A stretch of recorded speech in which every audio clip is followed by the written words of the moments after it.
Welcome everybody to the Canada Specialist Program webinar series supported by Destination Canada and Air Canada. Our first guest today is Sarah from Tourism Winnipeg. Sarah is the Business Development Manager for Travel Trade at Tourism Winnipeg. While exploring Manitoba and the world is one of her favorite pastimes, Sarah loves taking in Winnipeg's multitude of arts and culture, festivals and culinary hotspots, some of which we're going to learn about today, right, Sarah? Absolutely. Sounds like a plan. Cool. Okay, we will get into it then. So, first question for you, Sarah. What are some very Canadian attractions or collections that are located in Winnipeg?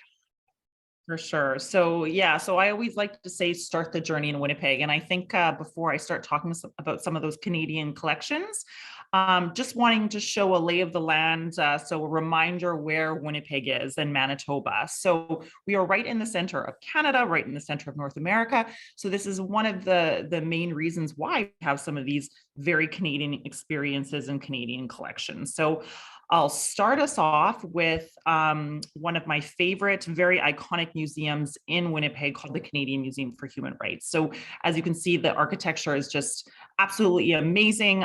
It's the only museum in the world that's really dedicated to the evolution and education of human rights. So all encompassing human rights. They have an amazing signature experience, Canadian signature experience that your guests can really get into. And it's learning about equality rights and Indigenous rights and beautiful lunch and a little take-home keepsake to bring out of the museum. So must see when you come to Winnipeg.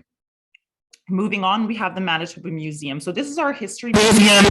Talks a lot about the province of Manitoba and the region itself, but why it makes it Canadian is because of the Hudson's Bay Company collection. So this is a very important collection to all of Canada, and we're very, very lucky to have it right here in Winnipeg. There's a whole bunch of artifacts, about 26,000 pieces that date back to from the pre-European era all the way to the fur trade. So very, very important collection to check out while you're in Winnipeg.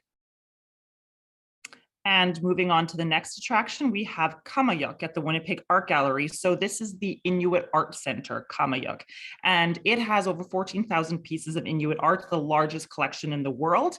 It has this beautiful visible vault that you can see all of these amazing pieces, and really it bridges the north and the south together, all in Winnipeg with all that Inuit art. The design of the building reflects the Canadian Arctic landscape. So that in and of itself is just amazing to look at.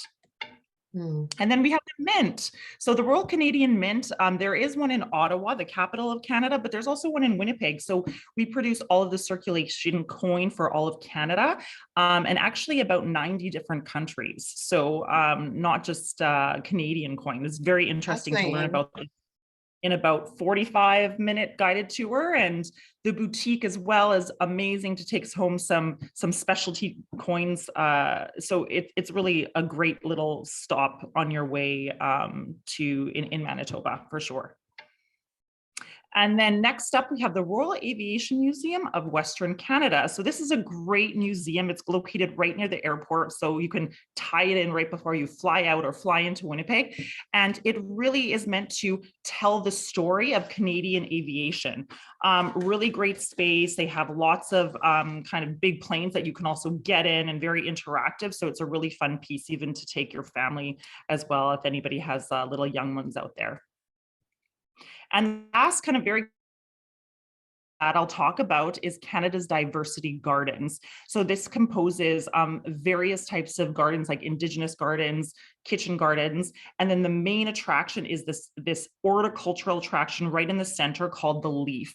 So as you can see, architecturally speaking, it's just phenomenal. It's got Canada's largest indoor waterfall as well, and beautiful restaurant as well. And really what it's meant to do, instead of just house plants, is using plants as the medium to tell the cultural stories that exist between plants and people, and to tell those Canadian cultural stories. So it's amazing. It just opened in December of last year, so brand new, and we're so excited to show it to everybody.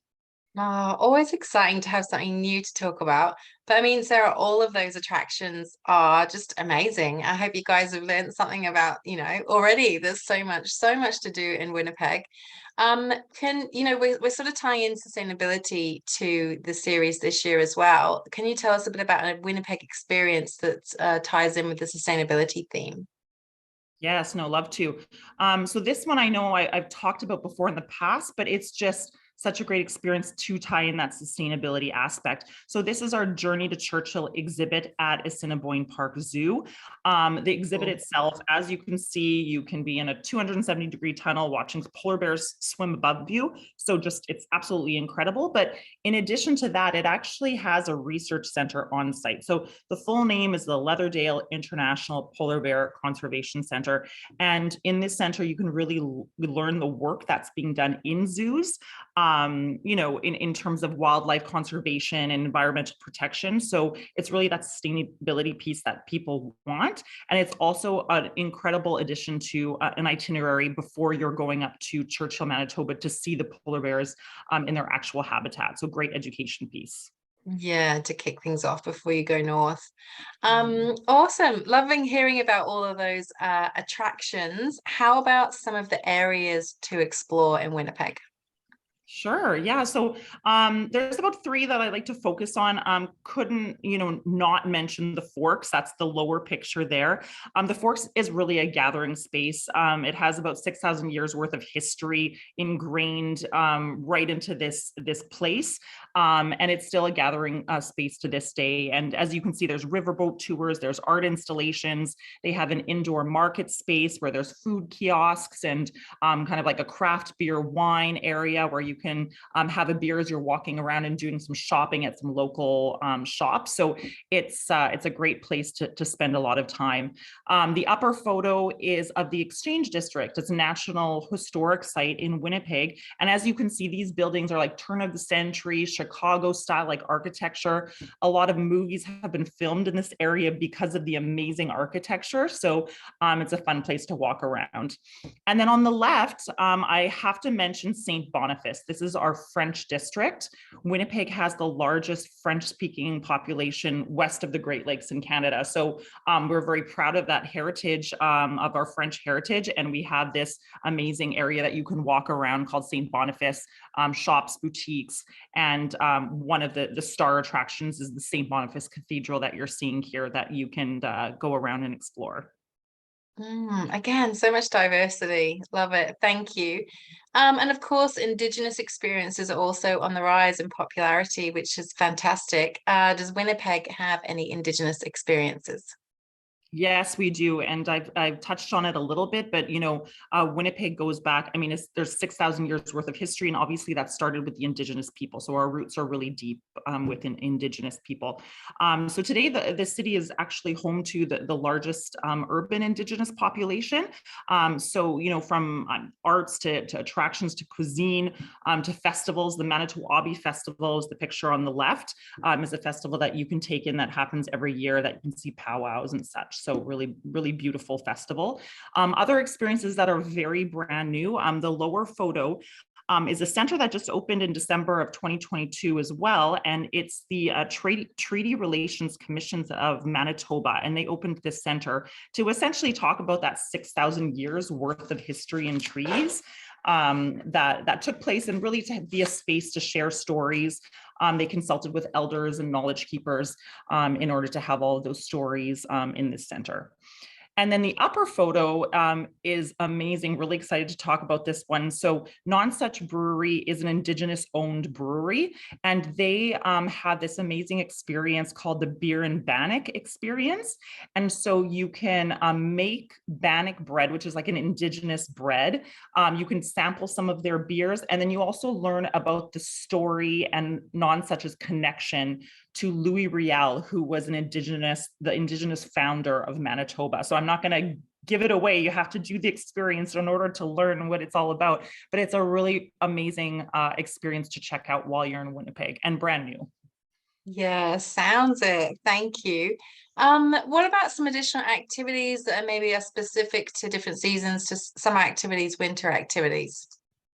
Yeah, for sure. So summer is beautiful here. I feel like we're in summer right now. You can see it's about, it's 9, 9:15 here at in the evening, and still we have some light coming The through the light. windows. So summer is coming. It's on its way. So we're excited. But in the summer, there's lots of activities, e-scooters, you can rent kayaks, tandem bike rentals at the Forks or at Assiniboine Park where the zoo and the Leaf are.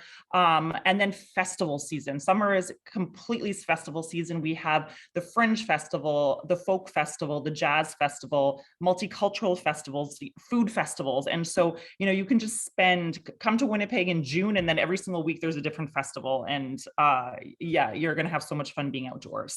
And then, we are a 4-season destination, and one of my favorite seasons is winter. There's lots to do in winter, just as much to do in the summer as in the winter. Some of those options are, snowshoeing. We have one of the longest skating trails in the world that you can skate down or run down or fight a fat bike down. We have wellness options. Thermea by Nordique Spa is a Scandinavian type spa with hot and cold thermal pools, and you're just surrounded in this like winter wonderland. And then I have to mention Festival de Voyageurs. So this is our French festival. So we celebrate the voyageurs, we celebrate our Francophone history. And this happens in February. They have snow sculptures. You dance indoors to like inside tents to fun bands. And you have the maple taffy that you roll in the snow. So it's a really fun time to be in Winnipeg in the winter. Oh, sounds it. And I know there will be a question about festivals. If you could include a link to, the event schedule, the festivals that are on in your follow-up, that would be Will do. fantastic. Absolutely. Cool. I know we're finishing on a bit of a fun one. So, any famous Winnipeggers that we should know about, Sarah?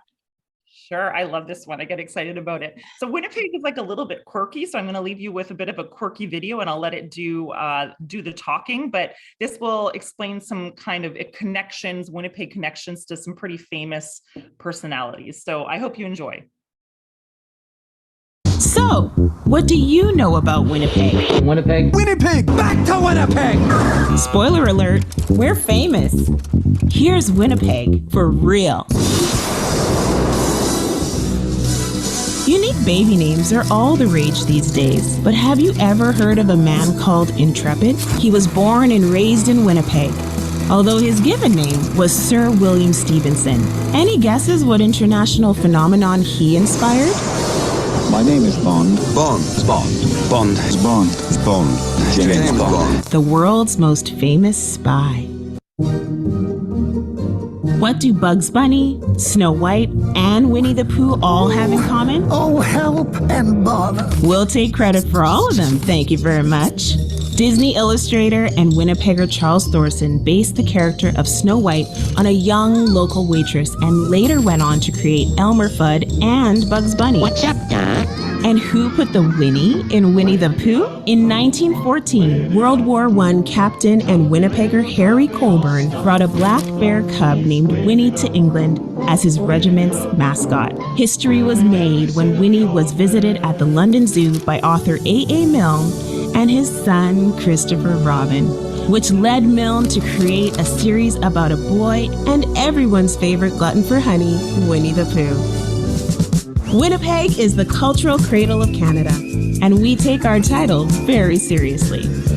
About as seriously as we take drinking Slurpees in minus 40-degree weather. This is Winnipeg, and we're made from what's real.